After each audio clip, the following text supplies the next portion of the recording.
Hello students! So it's me again, Sir JB, at nandito ako ngayon sa Math in a Minute. Ituturo ko sa inyo kung paano mag-solve ng addition of integers in just a minute. Handa ka na ba? Let's go! Okay, let's go. Ito yung libro natin ng mathematics. So punta tayo sa addition of integers. Ayan. So let's have here yung rule number 1. So merong dalawang rule in solving addition of integers. So first rule is same sign, add. Then copy the common sign.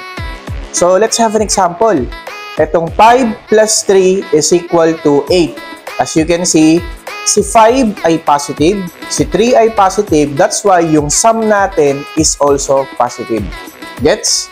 Next, negative 5 plus negative 3 is equal to negative 8. As you can see here in the second example, both negatives yung number natin. And that's why yung sum natin dito ay negative. So 5 plus 3 is equal to 8. And since pareha silang negative, kaya negative 8 yung final answer natin. Now, let's go to rule number 2. Sa rule number 2 is different sign, subtract. Then get the sign of the number with greater absolute value. So, let's have an example. 5 plus negative 3 is equal to positive 2. Paano nangyari yon? So, as you can see, si 5 ay positive, si negative 3 naman ay negative. So, different yung sign nila. So, all we have to do is to subtract. 5 minus 3 is equal to 2. Sir, bakit po positive? Ang absolute value kasi ni 5, 5 din. And ang absolute value ni negative 3 ay 3. Sino may pinakamataas na absolute value? Si 5. Very good. And that's why, ang final answer natin ay positive 2. Kasi kinuha na natin yung sign niya. Next, dito naman. Negative 5 plus 3 is equal to negative 2. So, different sign. So, ang gagawin natin is to subtract. So, 5 minus 3 is equal to 2 pa rin. Pero bakit negative 2 ang final answer? Sino ang may pinakamalaking absolute value sa kanila? Very good. Si negative 5. Kaya, yung sign na negative, kukunin natin dun sa sum. This is the reason why negative 2 is the final answer. Gets ba yun? Okay, try this. 8 plus negative 15. Anong rule ang gagamitin natin dito? Very good.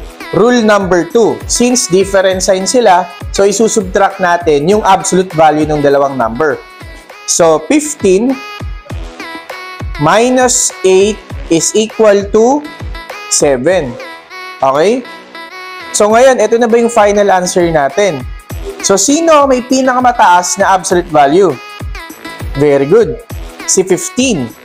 So, si 15 ay negative. That's why ang final answer natin ay negative 7. Gets ba yan? Next, let's have number 2. Sige nga, itry nyo nga to at ilagay sa comment section yung sagot nyo. So, number 2 is negative 18 plus 23. Okay? So, ilagay nyo nga sa comment section kung ano yung sagot nyo. I-post nyo muna and then hihintayin ko yung sagot nyo sa comment section. Okay, sagutan na natin. Negative 18 plus 23. So, kunin natin yung absolute value ng dalawa. So, si 23, ang absolute value niya is 23 minus 18. So, kung bakit natin minus? Kasi different sign, subtract. Okay? So, 23 minus 18 is equal to 5. Ito na ba yung final answer natin? Check natin. Okay? So, sino ang may pinakamataas na absolute value dun sa dalawa? Ang may pinakamataas na value ay si 23. Since si 23 ay positive, so, our final answer is positive 5. Nagets ba yun? I-comment mo nga dyan sa chat box kung natutunan mo to. Power!